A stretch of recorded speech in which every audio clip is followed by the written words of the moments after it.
But yeah, anybody that wants to start a show, I say start one and try to do at least 10 episodes. Right. Don't worry about the numbers. Fuck the numbers. Ignore that shit. Just do it. Just do it. Have fun with it. Enjoy it. Kind of like you guys should know for making films. You just do it because you want to do it. And I love That's how literally why we did it. Yeah. I love how at the end part where it said just a bunch of kids. Just a bunch of kids that want to make films. Yeah. Have fun and make films. I was like, I respect that. I respect that. I get that. Yeah, we've been friends and doing this for damn decades now, huh? Nice. Most of our original stuff is lost on VHSs somewhere. So did you guys start this as like a child? Are you guys childhood friends? Yeah. That's how we met, Josh and I. Oh, so let's talk about that because it ties into the whole film making. Then I guess we'll start with that. Yeah, I was working with a mutual friend of ours, Nicholas, the writer of Crystal Lake, and he said one day, he's like, "Hey man, do you want to come over? My friend Josh is hanging out with us." And I was like, "Yeah, sure, whatever." And so we go over there, and within 30 minutes, Josh has me in a costume. I think I was Dark Lord Cronus, just like stepping. We're doing a Star Wars movie. Yeah, stepping out of some weeds and horrible choreography with plastic lightsabers. It was love at first sight, I guess you'd say. That's awesome, though. Yeah. That's awesome. And the funny thing with me and him, the way we met was through a mutual friend, and he was just like, "Yo, you guys both create content. You guys are both car guys, blah blah blah." And it went from that to where we're at now, like 2 years later. Yes, sir. We can talk to each other more than we talk to that fool now. Yeah, right. Pretty much. But so it's cool that you guys were both into something like that, and then became friends through that, and just continue to work with each other on creating films, which has to be fun. What's good, Dadpool? DP. So what was your first film, and how old were you when you did it? The first film that I actually ever edited and put together was about an evil Furby killing people. I truly remember that film, and that's where I first met you guys. Yep. That's so cool. Yeah. It was for school actually. They wanted me to do like a project, and we all got together and made a movie about because at that time Furbies were big. I mean, this had to be Ricky. When was this? 2007 maybe? No, before that. Oh no, it was way back. Yeah, we were in middle school when we did that. It was I think we were 7th, 8th grade. Oh wow. Yeah, 2004 then. Back, yeah. Like that. And that's when he actually approached me and was like, "Hey, we're looking for a guy. It's kind of big and kind of looks mean.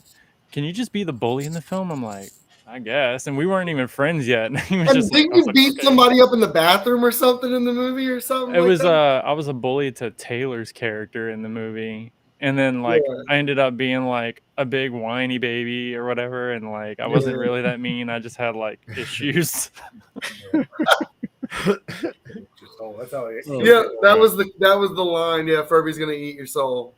That's what he said. Eat your before soul. He killed somebody. Yeah. Now, is this something we can watch, or is this something that's lost in the archive? No, dude, this is archived. I think a few people probably have a copy of it. I know for a fact my sister has a copy of it somewhere. She does. Really? She has it. Yeah. No way. She has a disc of it. I seen it a while back. Yeah, she does have a copy of it. So that's crazy. Yeah, you got to get that copy up on YouTube. You got to just throw it up there. Yo, this is where we started. But as bad as it may be, or as good or as bad as it may be, but maybe inspire some others that are thinking about, I want to do my own films, and it's these guys started from this, and they're at this, and maybe it's someone that just does TikTok videos and YouTube videos, and just kind of understands lighting and angles, and they're just okay, so I understand that they may understand more things than what filmmakers did 10, 20 years ago, because a lot of things you can do on your phone now, and you have to have a certain, you know what I mean? Because you have to have certain lighting for certain. Women are great with that shit. They fucking knew it since day one.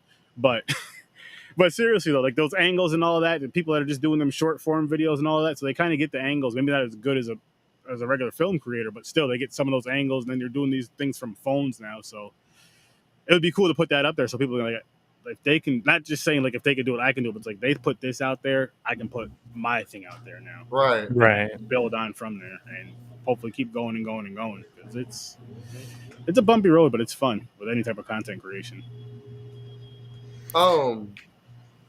So after that, we started doing like Batman films. Nice. Those are still lost in the archives a bit too. A little bit. Yeah, those are a little. So the YouTube channel you guys watched Friday on, that is actually our like newer channel. Mhm. We actually used to have an older channel that had almost the same amount of subscribers.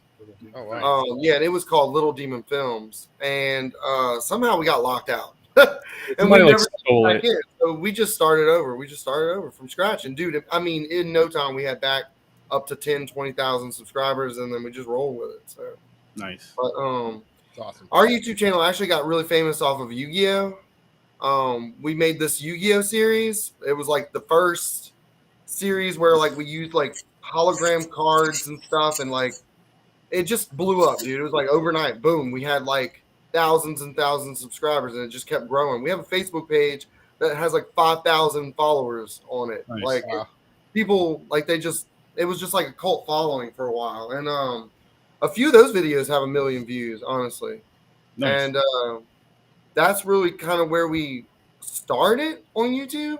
But then we started. It was one day I was in Spirit Halloween, and I got a Michael Myers mask, and I was like, I want to do a horror movie. And I called up Nick, and we started talking about it, and we made Halloween. We made a Michael Myers movie, and then that kind of we got like, I think we have maybe a couple 100,000 views on that video, and we're like, all right, well, let's keep it going. So one night I was laying in bed, and I was like, let's make a Friday the 13th movie. Now, spoiler alert, I hate Friday the 13th. So, No way. I never knew that. Fan. Like, I never was like a fan of the franchise. Like, I never cared about it. But then something in me was like, I want to make one. And through making one, now I love Friday the 13th. Like, absolutely love it. Like, there you go. So crazy how much it's changed. Like, now he's easily one of my favorite icons and all this stuff. It's just weird how it changed. Like, making our own film, it was just so cool. I always used to think they were so campy and silly, and that's kind of why we made our film campy and silly. And now I love it. So I like weird. that.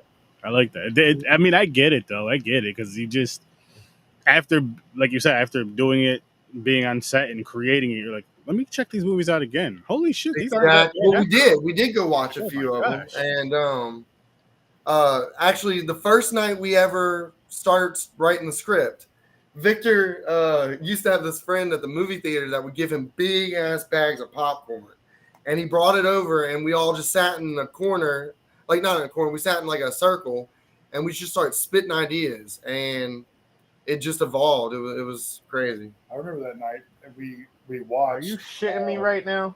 Never Hike Alone, and that was the big one at the time, the big fan film. And Oh shit! like Are you 2.2 fucking million? kidding me right now?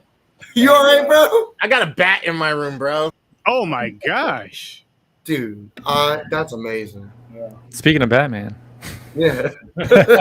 he probably muted his mic. There's a lot of screaming. Talking going on about over Batman, there. you couldn't just put the signal up? God damn it! I sent the bat over to your house, bro. Shit. Yeah. That's fucking funny.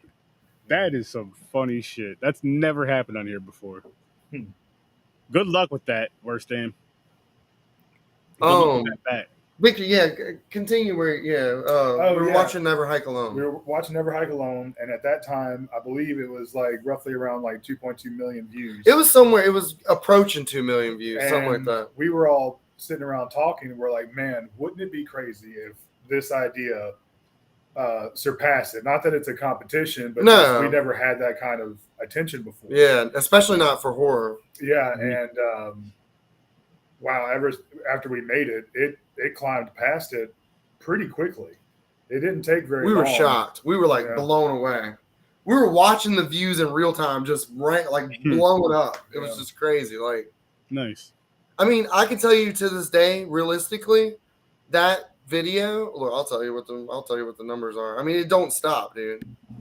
And we didn't expect to only get barely maybe 10,000 views at the most on that film.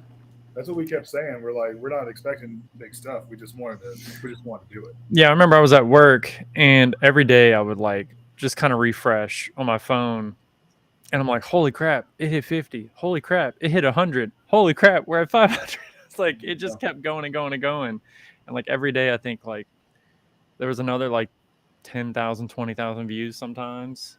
It was just a weird consistency that we had no idea that it would happen, especially because we never really did like a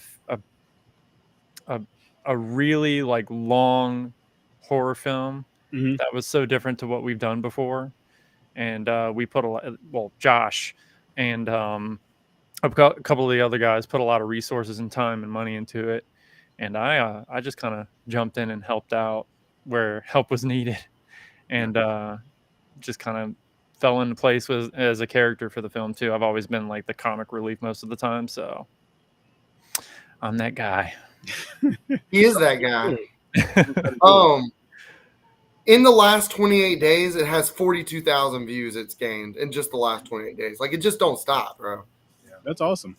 Yeah, I will tell you though. The only thing about it is, I want people to know, we have made $0 on that film. Yeah, zero. Because copywritten characters, copywritten sounds. We knew if the character was copywritten, we weren't going to make money, so we just did it as a kind of passion project.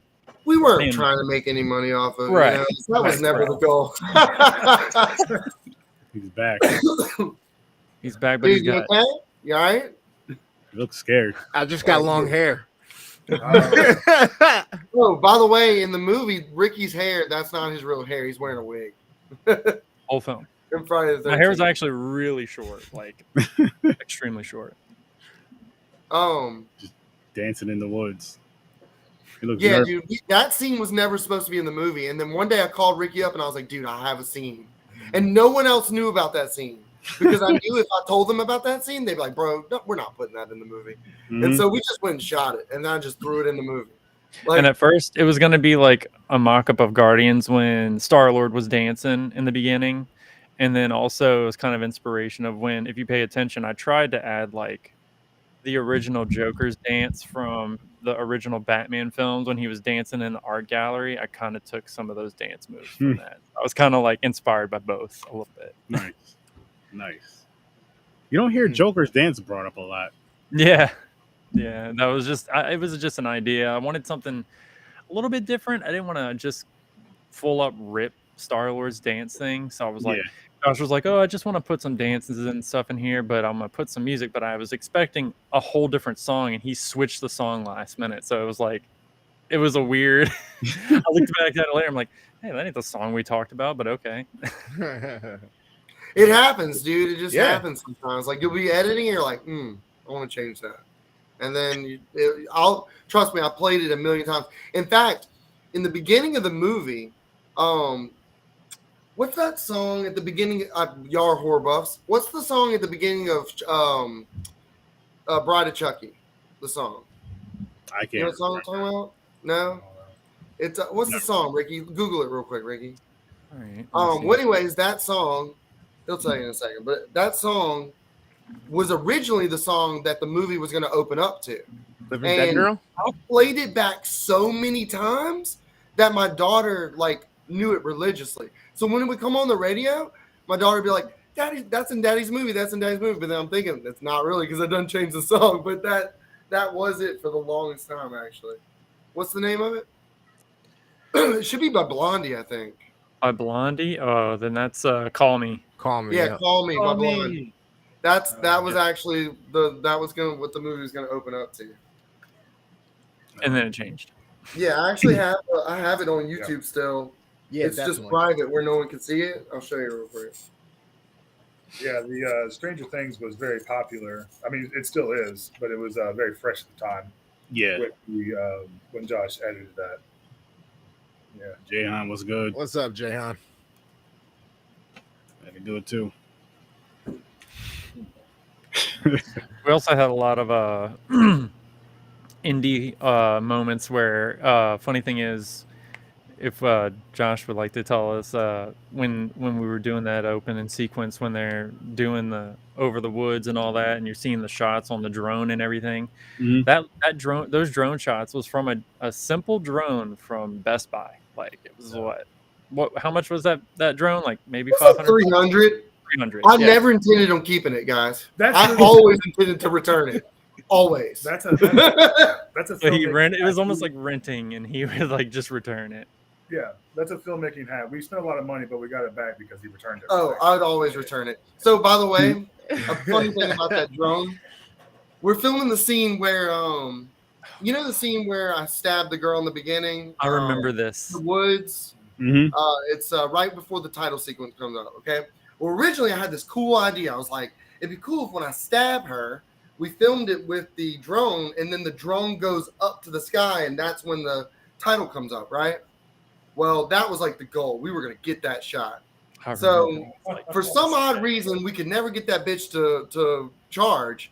So we're flying it up in the sky, and I'm like, yes, this shot's going to be amazing. And then it just drops out of nowhere. Oh, shit. In midair. And just drops in the sky. And I was like, where's it at? And like Nick went to grab it and just on the ground shattered pieces. So when I returned it to Best Buy, I was like, I have no idea what happened. I was like, I have no idea. Oh, shit. I mean, the battery was terrible, though. I will admit that. The battery was not good at all. It sounds like it. But, you know, we're penny pinching filmmakers, obviously. We're not high budget, but... Yeah, this was the original intro.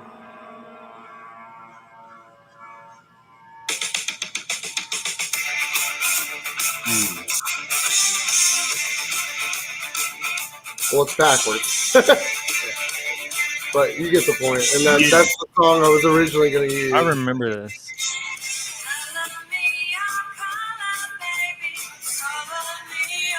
Oh, that would have been... Yeah, it was pretty cool, dude. And then for some reason, got in this damn Stranger Things mood, and I changed it to Stranger Things.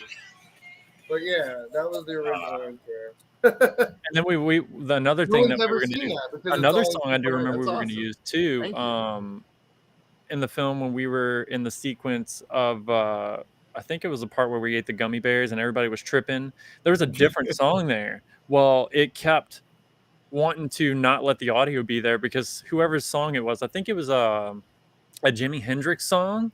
And like we couldn't use it, and they were like blocking it every single time. So Josh was like, "We got to change it," and it sucked because it felt so good. Believe it or not, we had to. I think we had to take the movie down, put it back up with new stuff, and then that is the original copy you saw. But yeah, we had to take it down originally. So wow, for a minute there, we kept getting copyright strikes, but eventually they just stopped. But yeah, for a minute we weren't getting copyrights. This is so what I was frustrating.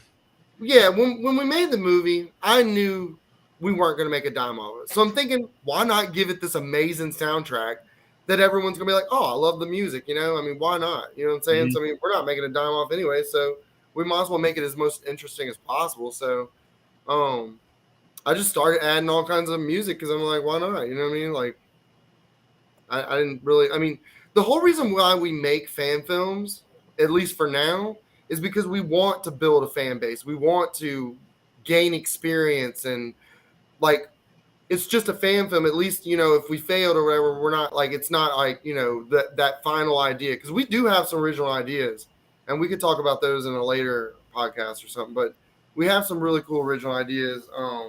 And once they're in development and stuff, we'll be able to start revealing all that to y'all and stuff. But nice. I do want to bring something up to you guys really quick, which I was just talking about over these last few episodes.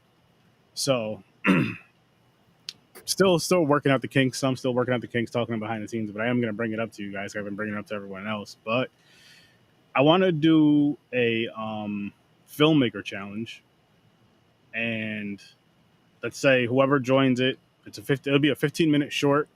The budget $2,000 or less. And you guys just do what you can, do what you can do. I'd say original content, and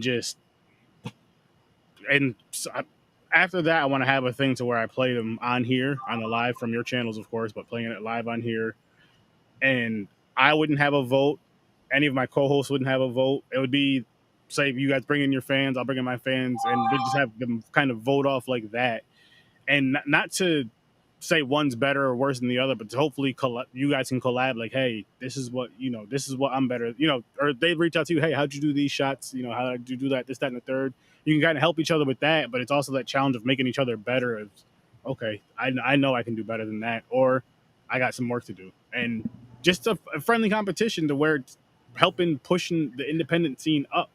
I can actually, I know what you're kind of relating to. Funny thing is, if you ever watch the Great British Bake Off, they always help each other. They don't really like, oh yeah, you're on your own. They see you struggling, like, hey man, what you need? What you need? I can help you out right here. What you got? And so that's kind of cool that you have that concept of like that's not really against each other in a community, but bringing each other up in a community. And I mean, you can still have the fun bragging rights, of course, and all that. Because like what I want to do is like if there's the way I want to have it set up, if I can do it like a monthly thing, have the monthly winner, and then they come on for like a full episode and talk about whatever with their film and how they did it and this, that, and the third, and all that fun stuff. But that also brings, hopefully, it's bringing other people to like, oh, now I want to join this. I want to try this. Because what it's going to do is get more eyes on people's video. Win or lose, which I think everybody's winning, but it's going to get more people watching those films. And the people that did pick your film, even if it lost in the whole voting thing, they'll still go and, hey, I'm going to go follow these people on YouTube and watch more of their content. So I don't see that. And I don't see anybody losing to it. You know what I mean? Yes, the episode thing and all that stuff, whatever. But overall, I feel like everybody wins because everybody's getting eyes on their content and they're gaining at least one fan. I feel if you have enough people watching, you're gaining at least one fan, and it could be from somebody that someone else brought. Like, oh wow, these guys are awesome too. Let me go check them out. Sounds pretty good. That's a pretty solid idea.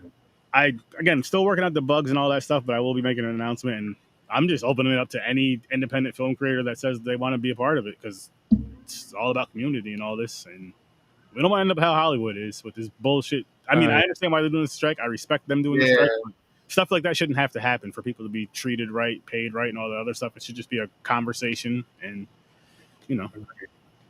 But yeah, if you guys want to be a part of that, I will definitely add you to the list when I start making the list. For sure. Awesome. So how did you get into, Ricky? How did you get into film? So literally, funny thing is, like I said, when he did Furby, that was my first kind of kick at acting in general. I've never really done plays before that. I never did any other short films, anything. It was literally my first time. And that was honestly, to me, was one of the coolest things because I never had it happen before.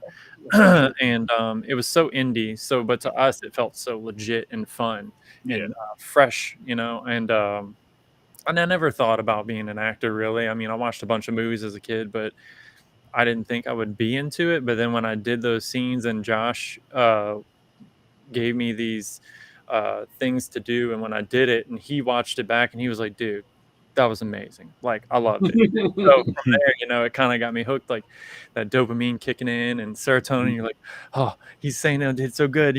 What if I could do, and you think more, oh, well, what about these other projects that might come up and I can do more? And you just get that kick of excitement from something you've never done before. And so that's where I kind of started with film. And then from there, later on, I started doing more with Josh and the guys. And I ended up becoming basically the main villain all the time, or the funny guy all the time. Victor was also the other funny guy all the time. Also a strong actor of our group. But in that sense, I started doing that, and then eventually I started helping with camera work, and I had never done cameraman at all, like an ounce in my whole life at first. And obviously when you first start, you're not going to be great. You're not going to be great at all. You're going to be very amateur. Your shots are going to be subpar. You're not going to have that experience. Well, over time, you get a better sense and a better idea of what you're looking forward to do in the films. And by Josh giving me the chance to be a cameraman, it helped me build my cinematography experience. So when it comes to a film, if Josh is like, hey, we're doing this scene. I need this and this in the scene, or I need these kind of shots for the scene. I'll be like, all right, cool. And like, for some reason, we know exactly what we're looking for in a scene when he tells me, and I can do it. And from there, that was my cameraman part. And for a while, I was just doing cameraman and acting. And then slowly, when Josh would be kind of like burnt on doing the editing part of it, cutting the film or the videos and all that, I would jump in and try and help cut things. And that's how I started learning my video editing skills from that. And from there, after learning that skill, I learned a bit more. And so like, there's a lot of times that Josh will rely on me for some weird specific scenes to do some special effects that you wouldn't typically do on a normal video. And he, like, for example, in the Friday the 13th film, my character gets his head cut off. And when he got his head cut off, I had to literally, we took a picture of me, literally like making not the costume, the wig or anything. And then there, I took my face off of that, pasted it on the dummy's head that we had my wig on and my beanie on with the cutoff head. And then I had to photo edit it to make it look like my face was on the head. And then like, it was, believe me, it was a lot harder than it seems, but it was like having to cut it, like, blend it, and make it look realistic enough so it was believable to an extent. Obviously, you're gonna know it's not real, but yeah, to an extent to make it feel like it was somewhat real. And like those are those specific skills that I learned throughout time of how to do some sort of special effects for our films. And like I said, it was a lot of trial and error. And when I was younger, I messed with like photo editing programs. So I learned a lot from that. It's a lot of practice, rinse, repeat, practice, rinse. And that's why we keep doing these things, because we're learning and we're evolving. And like, if you guys go watch Batman versus the movie you just watched, you'll see the evolution. Like, okay, when we shot Friday, we shot that on a $500 camera, and we had like a $500 budget. When we shot the newest Batman film we just did, we shot that on Black Magic, like $6,000 camera. So Nice. we've evolved since then. We're gathering resources and stuff, and we try to take a more realistic mindset in film now. We used to have a lot of big amateur ideas, so you'll be like, oh, we can do this crazy stuff in a film, and then when you go back to the drawing board, you're like, that doesn't look good, that doesn't sound good, we shouldn't have did that. Tougher. And so and when we did Batman, I'm not trying to steal the spotlight and talking to you guys, but when we did Batman, when we did the stairwell scene, if you go back and watch that, we had a lot of people there that day. And we had an idea, but we didn't know what we wanted to specifically do. And I was used to choreographing fight scenes for plays, so it was more realistic and less flashy, so that people were safe and didn't get injured. And so when I did the scene for the Batman film, I was thinking realistic, we need to make it quick and punchy, but also make it more easy to film and actually do it. Because we had people like, oh, well, what if you throw me over here? And what if you do this? And I'm like, Batman can't do all that, okay? Batman it's funny has when you're on set, like 40 people all have opinions all of a sudden. And they're all like, we should do this. And ultimately, the sad, we have to make a decision of what we really are going to do. right. And so a lot of times I'd come up with an idea, and if it was something that's kind of a good linear pace, this is going to work. And then if some people had some stuff they could put in the mix to make it work, then I would say, okay, that sounds pretty good, let's try it. The biggest part was making sure Batman could move in the fight, because the limitations of that costume, it's just it's crazy. So like that's the realistic part of thinking about, okay, yeah, the film's fun and all, but we need to work within our limitations of doing stuff. So this film, and when we did Batman, was a lot of making sure we're covering our limitations instead of just like unrealistic expectations. Yeah, there were a lot of limitations with the Jason costume as well. with the underwater scenes and. Oh yeah, so I want to get into telling you about our friend Josh because Josh was the stuntman in the film. I'm sure y'all have seen the stunt stuff. Like he would play the stunt guy, like for Jason. Like I didn't need a stunt guy, but like at the same time, like yeah, I'd rather someone else do my stunts. so Josh actually passed away. So just let you know, yeah. Wow, sorry to hear that. Sorry to hear that. Yeah, Josh isn't with us anymore, but he was like the driving force of that movie. Like the first day I went and the mask in the film, I went over to his apartment and traded him an action figure for that mask. Oh, and then I went home and repainted the mask and like that because that mask is entirely painted by me. And then like the costume was just from I think I went to Goodwill and I just bought some stuff from Goodwill and we just built it. And like by the time I started like posting pictures and like people started seeing it and they started getting all interested, and then we sent out a casting thing on Facebook, and the first day of filming we had like 30 something people show up. It was amazing. Like there, and it was like I'd say probably 50% of them we didn't even know. Like we've never even met them before. And so a lot of them are from a haunted house down the road from us, and that's a lot of them still work with us to this day. So pretty cool. See, that's dope. That's dope. Mm-hmm. That's a real dope. When did you or is Batman the last film you guys did then? The most recent one? Mm-hmm. Okay. We did shoot a Chucky film, but I'm still editing it, so it'll come out later. It's going to be a Christmas movie, so it'll be coming out later this year. But Batman's the last film that's on YouTube that we made. Yeah. Interesting, a Chucky film. That'll be interesting to see. It's a Christmas movie too, which is cool. I always thought they should make a Christmas Chucky movie. I just think it's clever. So we'll see how this. I got to see how that goes. Since I explained my part, hey Victor, how about you explain to them how you got into all this with us as well? Oh, I was voluntold. Voluntold? Yeah. Pretty much. I met Josh, and then ever since then, we all just would hang out. And Josh has he has a magical way of making you do things. And like when we first began, I'm a little older, so I had the driver's license and the vehicle, and he would just somehow be able to talk you into like driving your truck until you hit E, and then somebody else give you gas money so that he can go to Walmart and get this paint or whatever. So, but it's a lot of fun. I really enjoy it. I'll call Vic. This is how casting works for me. So I'll call Ricky up. Ricky, bro, dude, we're about to make this movie. He's like, yes, let's do it. I call Victor up. He's like, what do you want? And I'll be like, you've got to play this character. He'll be like, I don't want to. I'm like, Victor, please. All right. And then that's pretty much how it goes. Seriously. Oh, man.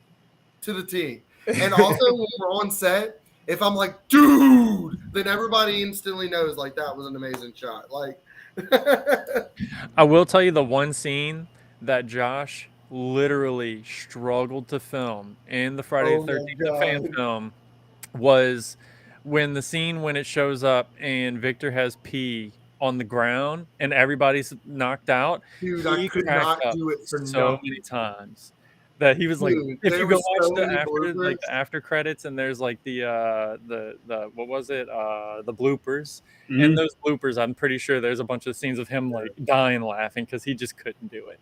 I couldn't do it, dude. Like I get right there and be like, and I just start dying laughing. And we're like, dude. And he's like, I'm sorry. We're like, we're just trying to get this over. And Ricky had to end up filming the Dancing Queen scene too because I couldn't film that either. I just thought it was too I remember funny. that. I just couldn't control myself. Yeah, and like when I started laughing, everyone in the room's like, Josh, shut up. The only other one I think he struggled. Well, no, I don't think he struggled. Was the part where Josh handed me the gummy bear and I ate it right out. He spit it out and then I ate it right. I was able to hold it in, but I started dying laughing after I cut it. Yeah. And then right after that, I was like, but I spit that gummy bear right out. The dedication. It's dedication, guys. You tried. You guys have heard. Gotta commit. Oh yeah, you got to make it good. And that's why, like, I was committed to that scene. They were like, we were like, how can we make this funny? When they were like, well, we got to make it where we can't give Doug the gummy bears. And so we were like, well, what's funny after that? And Josh was like, what if I just spit one out? I was like, do it. I'll do it. And then he put it right in his mouth. And I was like, no.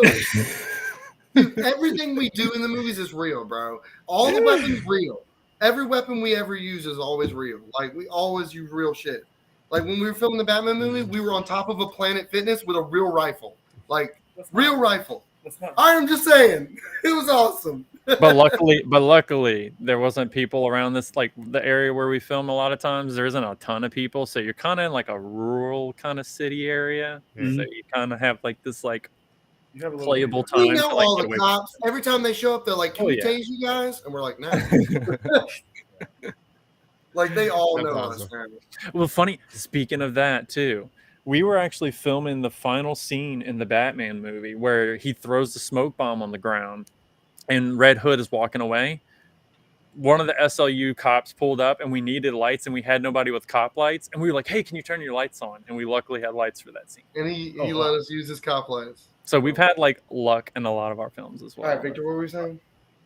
Oh, I was just saying, you know, you guys have heard a lot from us. How did y'all come across the film, and what led you to want to reach out?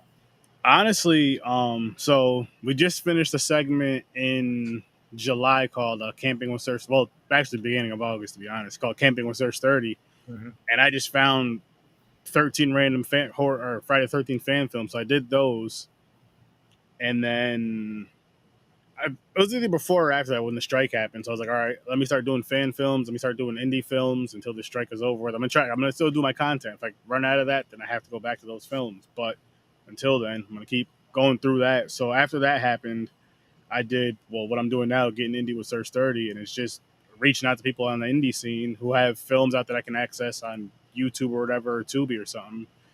And since I've been looking for so many fan films recently, fan films just literally just pop up on my YouTube Dope algorithm, drone shot. pop up, and I just save them on a playlist. If people have, their about, the about section, you put your email or just something, I'm like, all right, I'm gonna reach out. If there's a way I can reach out, I'm gonna reach out, and if I can contact them and connect with them, cool. If I can't, I tried. Yeah, and that's important if you want to grow. Be able to have the ability for people to contact you so you can collaborate and exactly. grow. And again, going back to what I was telling you guys about a little while ago with that whole challenge thing, it's a great way for everybody to grow and learn and teach and all that other stuff. And shit, there may be some filmmakers in your town or your city that you don't even know about, and you're like, holy shit. And you guys we got to work together. Yeah. Or maybe a couple hours away, I don't know, but enough, worth the travel even.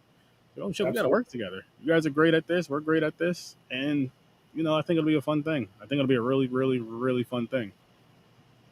And it's funny you say that. When we did our first, the trailer for our Friday, I mean, not our Friday, I'm sorry. For the Halloween trailer that we worked on, that was like our first like real shoot with the Black Magic. Mm-hmm. And Josh had met the guy, what's his name again? What guy? The one that had the drone and all that. What was his name again? I can't. George. George, yeah, George. Mm-hmm. He met George, and this guy does music videos and everything, like heavy metal music videos and things like that. And somehow Josh got in contact with him and asked him if he wanted to be a part of, the shoot for Halloween trailer. And he was like, "Heck yeah, dude!" And he showed up and he helped do a lot of stuff. And we had, I don't know if you guys are familiar with the 13th Gate. Mm-hmm. But we had makeup artists from the 13th Gate come and do makeup for that too. That was really cool. And so it was more or less what I was trying to collaborate with there was you were saying filmmakers that we don't know of. We didn't know of him until Josh, somehow ran into him and got in touch with him. And, it's kind of cool that you don't know that you have those filmmakers around you until you run into them or something like this, like you said, where, there's locals and they're like, "Oh, I didn't know you were here," and it's kind of cool. This guy right here, I don't know if you ever seen this page before. It's called Fan Films. He shared our film on there. He does every horror fan film. Well, he shared our stuff, and that's kind of how. That's one of the first publicity we got for our horror fan films was this guy sharing it and stuff because he's got 8,000. He's got 8,000 followers. He also, ironically, we got to start chatting, and he's from Louisiana too, so we thought that was funny. See, that's dope. Now you got to try to get him in one of your movies. Like, hey, come on. He was like, next time I'm down, dude, I want to be in one of your films. It's so funny. That's awesome. We get that all the time. Like all the time, people will want to be in our films and stuff, and sometimes it works out, and sometimes it don't. We have a few people that are actually like real, like in tons of movies that are in our films as well. Like, it's not just just us friends. Like, we have actual people that have very extensive IMDb's that are in our stuff. It's funny because they'll be like, I had more fun doing this movie for free with you guys than I did, making thousands of dollars making these other movies and stuff. It's just funny how that goes. So yeah, sometimes I guess it's the pressure and then just how people are being treated. You know what I mean? Because when it comes to money, people, not everybody, but when it comes to money, there's people who are like, I'm paying you so I can treat you however I want to treat you. Right. That's not how that works. And it's kind of funny you say that too. A lot of times we have new actors come on set and they feel, you could see that they feel a little uptight because they don't know the energy of the set until they finally meet me and Josh. And we're like, dude, you don't have nothing to worry about. We're not here to like wring your neck if you did something wrong. We're here to just make a movie. That's all it is. Yeah.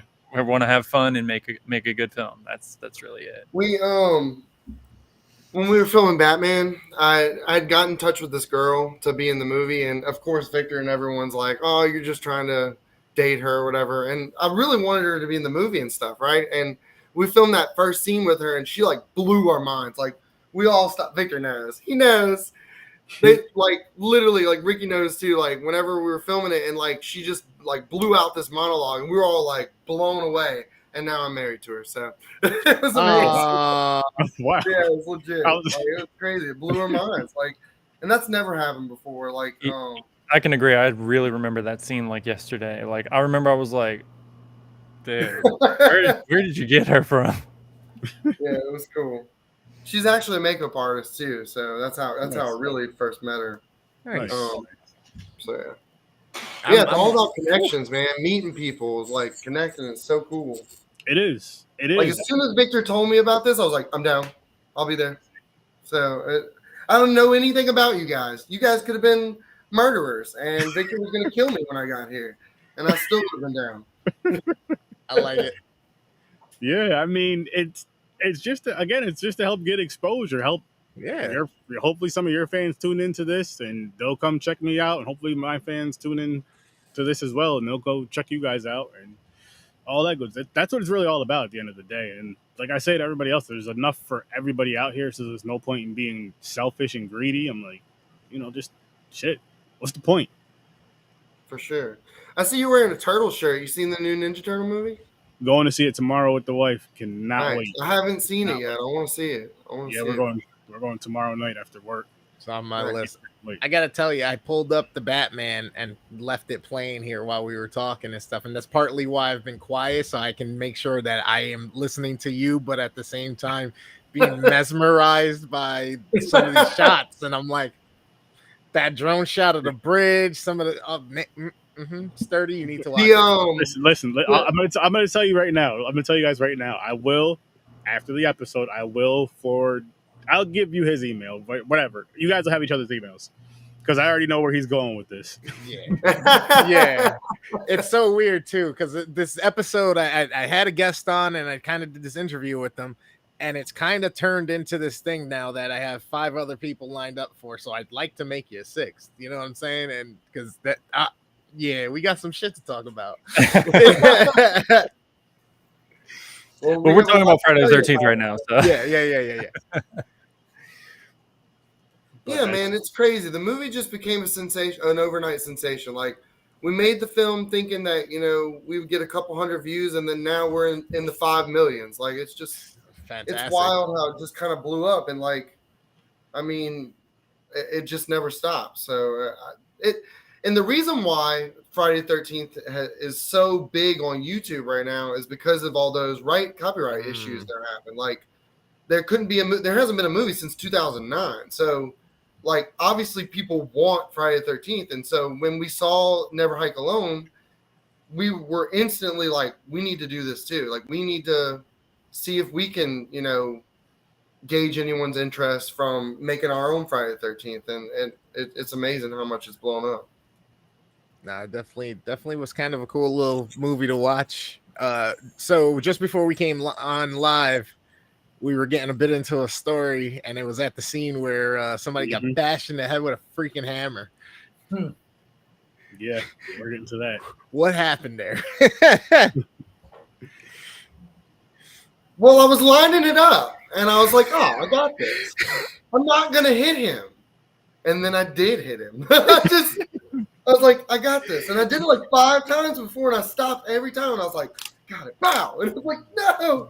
If you watch the bloopers at the end, you hear as soon as it happens, everyone in the background's like, "Ooh!" Because we were all standing in a big circle. That's how all the every movie we ever shoot, there's like 10 people standing behind us, like watching, and like, yeah, everyone's like, "Oh!" Yeah, because you could hear it. It sounded painful. Yeah, it was pretty bad. I was like, oh shit. Well, we had another oopsie on Batman too, but I'm not gonna talk about that right now. Yeah, we'll talk about that later. Save that for the next show. Say that for either his show and then save it again for Popcorn and Pints. So in the beginning of the film, there's a broken machete that the machete looks like it's stabbed into the girl, right? Mm-hmm. The whole reason we had that machete is because Victor broke it. And so when he broke it, I was like, oh, we should use it as like it's stabbed in her already. So we went and bought another one. But yeah, we used that to our advantage. There you go. Nice. Yeah. That's smart. Victor broke it on purpose because he had a vision. He did. Thank you, Victor.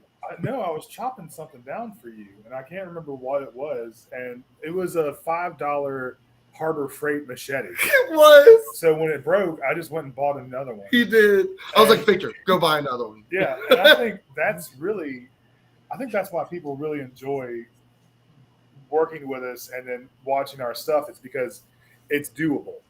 Like if you you save up a little money, go get a camera, you can return it. It's not the most ethical thing, but you can return it.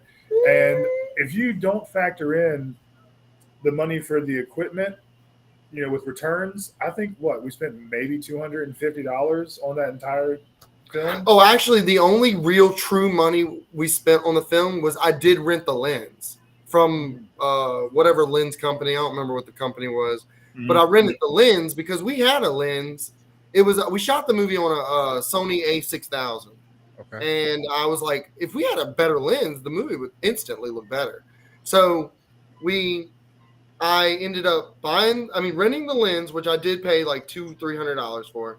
I bought a gimbal, used it and returned it. I bought the drone, wrecked it and destroyed it and returned it. So yeah, and we probably spent like $300-400. I mean, it wasn't much. Yeah. And made the whole movie.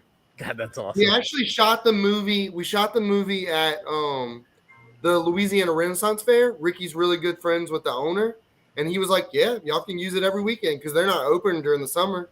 So we filmed there every single weekend, and it was awesome. It was like we had a set every time we went. So see, that's awesome. And it's what's funny about that is it brings us a conversation we had on last night's episode as far as he was saying how just go to local businesses and just be polite and ask, hey, we're going to be out of the way, whatever the case may be. You guys have a different connection because Ricky's actually friends with the person. So it's a little bit easier. But again, you guys still went and approached and tried to get it and got it successfully. And it's dope. The biggest thing for that is I put this method of thinking. If for any of the other like indie filmmakers out there, just ask. If they say no, what's it going to hurt? Ricky says it all the time. He's like, just ask. And you'd be surprised how many cool places we filmed because people are like, sure, why not? For the for the Halloween film we did, I really wanted to film in a daiquiri shop. And it was during COVID, actually. And we asked if we could film in there because no one was allowed to go in there because the daiquiri shop was just serving through the window. And they let us film in there. It was just so cool. Like, people were just so quick to be like, sure. They want to be a part of things. People want to help, you know, but I think there's a stigma where like, oh, what if they say no? Okay. And yeah, moving on. We'll go find someone else like, to ask. I So, appreciate the time. Thank you for having, thank you for talking to us, and just move on. Yeah, I mean, they may just say no because hey, we're gonna be too busy. Sorry. yeah, Shit, that I happens. get that. Yeah. Whatever the case may be. So it's just don't be offended by it. Maybe next time. Yeah, don't be offended. Be respectful, because next time they may want to work with you. And honestly, sometimes they'll be like, not right now, but in a few weeks or something, contact us back, and then we will, and boom, they're ready to do it that time. So, yeah, I mean, sometimes it might not work right then, but yeah, 9 times out of 10, we've gotten every place we've ever wanted to film. Like, that's good though. This one time we wanted to film at this mansion, and Ricky, do you remember this? I don't know if you remember this. But we wanted to film at this big mansion in our hometown, and we went over there to go talk to the guy. We actually ran into him at a store, and I was like, dude, can we film at your house? And he was like, sure, no problem, like whatever, We actually drove over to the mansion, and we got out, and these 2 big-ass Rottweilers came chasing after us, and we just got in our car and left, and we actually never went back to the dude's house. But the guy was super cool in the supermarket. We should have went back there, because that would have been cool. We were going to use it as Wayne Manor. I think that was during the Simpsons thing we ran into him when we were doing the Simpsons contest. We were. Let me tell you about that real quick, because this is kind of like how we got into serious with filmmaking. We were, because we made a few little films. It was after the Furby thing, and it was after we made a movie called Bloodline, and that was a vampire movie. That was our first horror movie that I edited. I used to edit it with Movie Maker back in the day. And my drama teacher called me up over the summer one time and was like, hey, the police station just called me and said that 20th Century Fox just dropped off like a bunch of stuff at the police station, and they're looking for someone to be in a contest. And whoever wins the contest gets to be the hometown in the Simpsons show. And we were like, we'll do it. So sure enough, we go up there. We're all teenagers. And they gave us everything. I got a free, it was like $600 camera. We got a life-size display of the Simpsons. All kinds of T-shirts and drinks and cups and energy drinks and all kinds of stuff. And they just gave it to us. They were like, well, we're not going to do the contest, so here you go. Because our hometown is Springfield.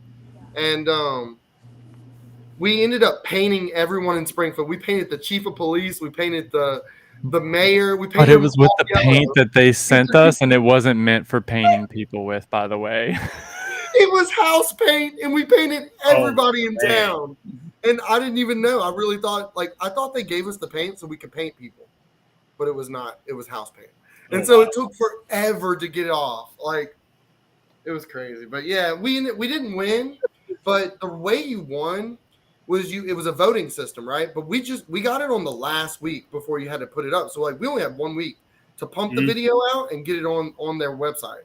And so we only got, I think we ended up getting a couple, it had to be maybe 600-700 votes. But there was other people that had been in the game for a long time, for almost a month now, and had thousands of votes. So I think Illinois or somewhere up north won. But even though we didn't win, they still flew down here and gave us 200 tickets to bring our town to the movies. And we brought I know. And Victor, go ahead and tell him. I didn't get a ticket. Dude. They left me outside. Dude. I showed up at the theater and they left me outside. That's awful. That's Victor though. Victor he'd be too shy to be like, dude, I'm one of the crew members, and walk in. So basically, yeah, he got screwed and he didn't get to come to the premiere.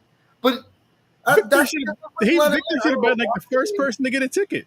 Exactly. I don't know how that happened. I was so aggravated about because that. he was giving them out to all the girls he was talking to. Shut up. That's not true. That's not true. I do understand that. So Victor should have got at least the 75th ticket.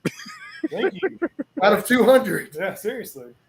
But no, I got to go up in front of the stage and stuff. It was cool, and the 20th Century Fox people came and they shook our hands, and I introduced the movie. It was crazy. That movie's not that good, but it was cool. That was when the Simpsons movie came out in theaters, by the way. Yeah. But they were doing this big thing, and then after that, we used that camera for a while because it was awesome, and we used it until eventually I bought my own, and then we. I think it also broke after a while because it was a disc reader, and the disc reader just went bad. You remember those? Do y'all remember those? They had like a disc in them, and you had to like film. Yeah, that was crazy. It was the worst time ever. I'm gonna tell you that. The worst time ever. Uploading footage was hell. It was. Ever. And it never came out really good. It would always be really crappy because you had to like convert it, and every time you converted it, would downgrade the quality. It was so annoying. Yeah, it was so annoying. Yeah, I love digital, man. God bless 4K camera phones, you know? Yeah. 1,000,000% on that one. Yeah. So, what did you guys think about Return to Crystal Lake? Do y'all have any thoughts or comments or anything? Like, I can see why you guys did it the way you did it now that I know you guys more so with the personalities and stuff. Because I'm a huge Jason fan, so with these fans, I'm just watching. I'm like, all right, this doesn't feel like it didn't feel like a Jason film for me. But at the same time, I get why you did what you did with your guys' personalities, with the budget and everything else. With the budget thing, I respect. But I get why you did it the way you did it. Because again, you put your own personality, your own twist to it. So I respect that part of it. I'm just like, hey, they did their own thing. But yeah, right, I do want to see more of your guys' stuff, though. I am going to check out that Batman film. Right. And to add to that too, what I take into consideration for a good quote that I think of time to time from an amazing director, Taika Waititi: when you make a film, don't make it for everybody else. Make it for yourself. Yeah. And if people don't like it, that's okay. Yeah. You did what you could do, and you did what you enjoyed. That's all that matters. Yeah, trust me, we got some negative comments. You know, I mean, I was expecting that. You know, I was expecting people to not take it, you know, exactly the way I saw it. The thing with negative comments, I think the bad part about them, they're not bad all the time, but I think the bad part about them is when some people just say they don't like it, but they don't give you a reason why. Like, me, it just doesn't feel like a Friday the 13th film for me. That's why it's not for me.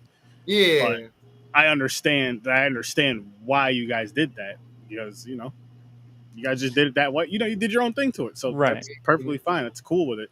But, you know, people just say, oh, this sucks, I hate it. But they don't say just why. Why do you hate it? And a lot of times I've responded to comments when people have given reasons. And I'm like, hey, that's fine. You know, I'm not mad at you. I appreciate your, you know, true criticism. And, you know, you have a right to your own opinion. Exactly. And I'm not mad at you for it. And thanks for the feedback. Thanks for watching the film. Appreciate you, you know. And that's all we can do is just thank people for watching it, at least, you know. You're right about that. Cool. And then we show up at their house dressed up as Jason, and I mean, they're not with us anymore. So see, I was gonna interject to be funny and be like, okay, then since you like honesty, this bag of shit, and then you started that, and I'm like, ooh, no, let me not go there. No, let me see how to put this. Some of the shots I enjoyed the way Jason looked, a little bit campy, a little bit extra campy, I should say. Other than that, though, like looking at this perspective, looking at how it was shot and how it was done, looking at, you know, the limited resources, but you made it work, you can't complain about certain things. You know what I mean? You just can't. But some people will. Right, and that's the thing. Like, a lot of times too, we've had a lot of new people on set doing the film. Like, my brother was in that movie. My brother was the guy with the yellow hair and the ponytail, and he had never did a film in his life before that. And I'm sitting there on set behind the camera.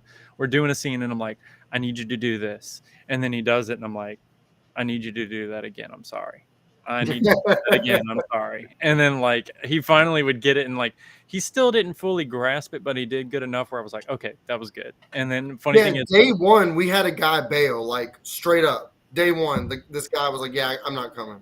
And I was like, we've got to find somebody. And Ricky was like, my brother will come. And boom, he became the character. So, like, we had to improvise. You know, I had a lot of people showing up that day, and we had to roll with it. Speaking of that, my brother was like, hey, I want to do it again soon. Nice.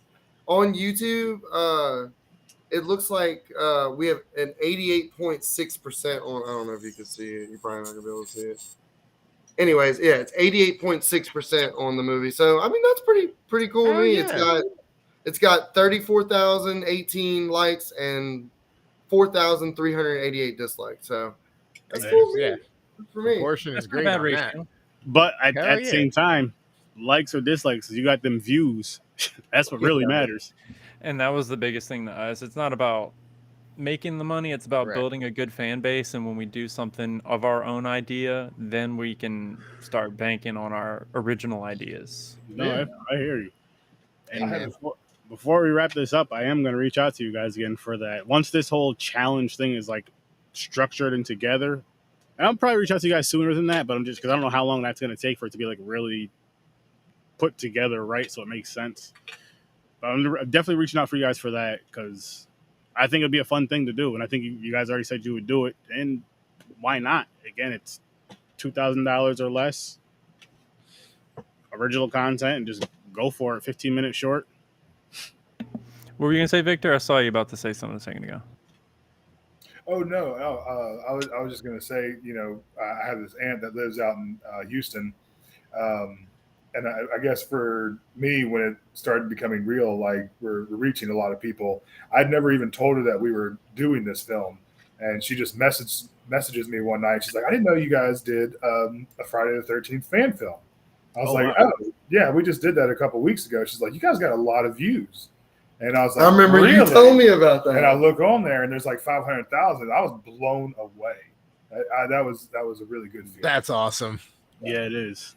Yeah, that's awesome. Our Batman film has 96.9%.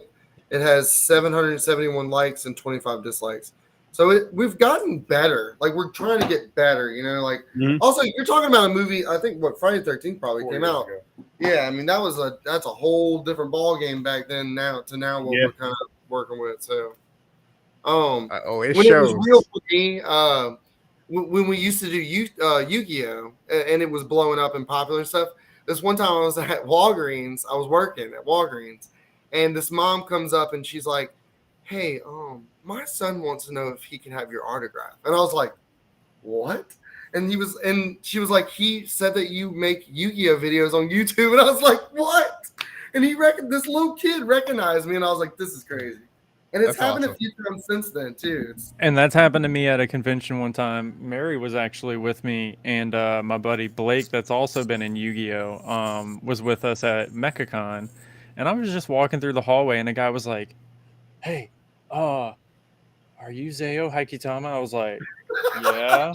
He was like, "Oh my god, I love the show." Da, da, da, da, da. And I'm like, this is weird. So cool. It's cool but weird at the same time because you're not used to that. So then you actually get that outside in, kind of like actors do. And you're like, "Look, dude, we're just a guy making videos on YouTube. That's really it. We're nobody special. Like, we're just normal dudes." Yeah. So cool. That's awesome. I beg to differ. I think there's something special.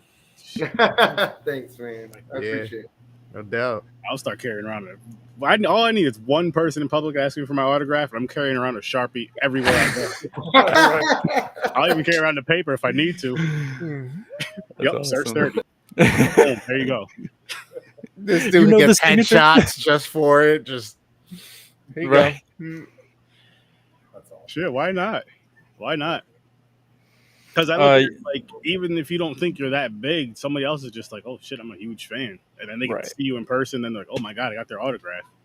And see, that's what we were kind of at one point. We were almost trying to see like if there was a way we could have went to like that big Yu-Gi-Oh convention for our show and dressed up and just see how many people would recognize us. Because and we thought about it, but then we kind of put that on the back burner. One of my big dreams is to do a panel. I would love to do a panel at like a convention one day. That would be so cool to me. Like, but then have like a decent crowd with it, not just, I mean, yeah, a couple people would be cool, but like actually have a decent size room, maybe 30 people. I would feel good on 30 people. And we're talking about how we made some movie or whatever. That'd be so cool. Make it happen. I mean, I don't know how big your yards are. If you guys can rent out like a theater or something and play your indie film in there, have a panel right after, make it happen to the point where you're generating that traffic, even if it started online, generating that traffic, then people, hey, guess what? We're going to be at such and such a place. We're running out this theater, blah, blah, blah, blah, blah. We're showing we're dropping our independent film, full feature film, blah, blah, blah, all that other stuff. And then we're going to do a panel after, a Q&A after. And you can make it happen. Don't wait for the cons. If you, it's funny you say that. He did that with the Batman film recently. We actually rented out a whole brewery. What was the place called again? Brewery. Yeah, it was a whole brewery, and nice. we had them on all the big screens, TVs, and everything. And then we didn't really do a panel afterwards, but it was there. It was like cool. family, It was a lot of friends. people there. Oh yeah, it was a lot. It had to be at least like 80 people. But still, Yeah, 80 to 100, something like that. Yeah, take that That's same awesome. concept, but then put it in a setting where it's like more of a theatrical thing. / you can go up front and talk to the people about it. They can ask you questions and all that, and boom. And you guys, because you guys already did pretty much half of it as far as the movie part, which is the important part. But now it's like if you can add the other part, maybe just at a different location, and go from there. Right. dude, I am gonna make that happen. We're gonna make that happen because I've been wanting to do it. I've been wanting to do that. So I say go for it. You got any other final questions or anything? I don't know how long y'all go on this stream. Oh, it varies. it really varies. Usually we hit about an hour, and then if it goes, it goes. If it crazy doesn't, how fast that hour flew by. Oh, yeah. I know. It always does. It always Flew by does. quick. So what is your guys next project you want to work on? If you feel like mentioning that. Literally the same thing I was about to ask. So we've been throwing a lot of original ideas around. If I ever, since we're talking about Friday the 13th, if I ever revisited Friday the 13th, I actually want to make it a female Jason movie. I think that'd be really cool, and it hasn't really been done before, and I think it would actually be a really cool concept. So that's something I've been wanting to do. And by that, do you mean like not Pamela being the one that survives and goes through? You mean her having a daughter instead? A sister. No, he does die in the beginning, but his sister it's a revenge story. Ooh. And yeah, his sister goes after all the people that were involved in him dying.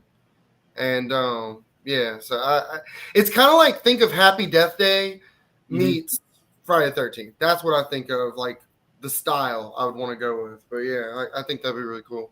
Wouldn't that be Friday? Shit. It would be, yeah, but have you ever seen Happy Death Day? Like Happy Death Day, I'm sure you've seen it, but yeah, it's like, a girl, and it's just more of a modern horror movie or whatever. But yeah, I could see that style or whatever. And then we're thinking about doing a comedy eventually. Nice.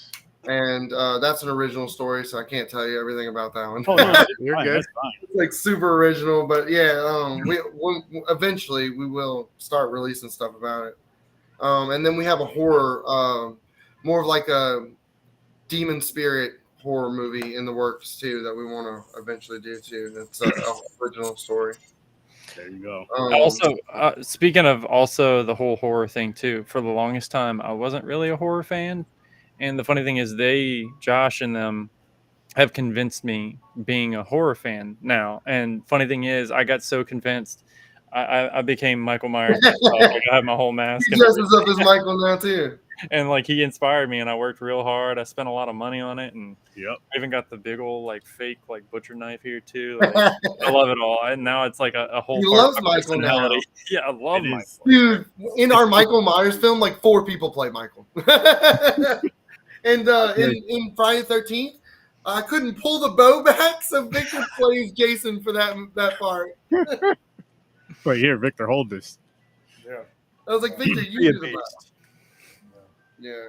Oh man, just love hearing about all the creativity, ingenuity, and just resourcefulness that goes into it, especially for the realm that you guys are in with all of this. And then it's exciting again to understand that this is an evolution process for you. This is something that shows and displays how much better it's gotten very fast, very quickly, from me just clicking a few of them on the channel. So definitely go check out these guys' channel. No Roads Media for sure. Oh hell yeah! I got the thing right here. Oh legit! I didn't expect that. No Roads. Yeah, we do it the right way over here, guys. By the way, I actually helped create the intro part. Josh was like, "Hey, I want a DeLorean in it, but I also want it to be like this retro thing." And I was like, "Okay, I got an idea." I was on this big retro vibe, y'all. Like, I was never into 80s music as much as I am now after we made Friday the 13th. Like, I love the 80s now. It's so weird. Like before, people would be like, "Oh, which Star Wars movie?" and I'd be like, "Oh, the new ones." But now it's like, "Oh, the old ones," because I love the 80s. Like I don't know. Like I just fell in love with the 80s. And what's funny about that is all that came from the Friday the 13th fan film, a franchise you hated at first. Now you love it, and now it made you love the 80s, which is it's wild. All of a sudden, he starts walking around with a hairband, fucking wig on, whipping it around. Come on, guys, let's get the shots. Right. Yes, dude. Oh my god, what's it's going so on with funny. him, man? Ricky, you weren't wearing shoes in that scene, right? What scene? The scene where you're dancing. Are you wearing shoes in that scene? Dancing in the woods? Actually, I was wearing those chucks. Oh, you were wearing shoes? But I will tell you a little snippet before. I'm not trying to give away too much, but when we filmed the Batman film, and he had to film inside the Batmobile, and everything was starting up in the Batmobile, he was only wearing chest up. Everything else was like shorts and everything down at the bottom. Get in there. Gotta make it happen. We're in the car, and he's just wearing chest up Batman. And I was wearing shorts. Yeah. Because it was hot as hell. There's a picture we actually have on Facebook I posted, and it was him, and we're like, he's just in shorts and the top and the hat, and I mean the mask and all that, and it was just so funny. It was such a fun awesome time. And we're all dying, sweating. So something about our movies that really like I like to make sure that we have is like the character. You know, like our movies always have to have that character, and like I can't make a movie until we come up with that character, and then we base everything around that character. Like the characters are very important to me. Like out of all the things in the movies that we do, I'm always like making sure every character counts. Like Victor's character was important, Ricky's character was important. Like it wasn't just about Jason. Like that's why, to me, the movie was a little different than a normal Friday the 13th movie. Because like to me, we were trying to focus on different characters and stuff before they got killed off, you know, or whatever. So yeah, we just love focusing on characters, and I love character development, and like it's just cool. Like that's why we added that goofy scene of Ricky dancing, because by the time we got to that part, I was like, Ricky, I would just love to see your character do this. So, and like I told you guys earlier, when I'm watching this scene laughing, the only person I was picturing was him doing the same shit, just dancing in the woods, but barefoot. And the funny thing was, that whole character, Josh gave me an idea of what he wanted. I actually watched Pineapple Express a couple times before that, and Saul was my inspiration from that. I told him 100%. If you pay attention to the shirt, it says like friends with benefits, but it was like supposed to be that I was their drug dealer throughout the whole film because I was the guy. Yeah, but it was funny. He is the drug dealer. Sure. And that's so why he doesn't have a counselor shirt. Right. He was like, he's like that friend that nobody gives a shit about, but they still invited him because he had the car. Like exactly. that was kind of the whole thing about him. Like he was the victor of the group. They just invited him because he could drive them there or whatever, you know. By the way, I couldn't drive a stick shift in that whole scene in the beginning. I was struggling to do it. I messed up so many times. The drone shot, I got that drone shot, and I was so proud of myself. The drone shot with the Jeep or whatever, like I was like so proud when I got that shot, and then I wrecked it right into a tree after that. But that's not when we destroyed it. We destroyed it when we dropped it out of the sky. So, but yeah, I've never flown a drone in my life, and I got that shot of the Jeep, and I was like, that was awesome. Satisfied. Satisfied. That's awesome. But I'll bring your guys' logo up one more time and tell people where they can find you. And the links are in the description. No Roads Media, people, go check them out. All of our links are in the description. Horror with Sir Sturdy, Worst Damn Gamer. Go check it out. I'll see you in your nightmares. Peace.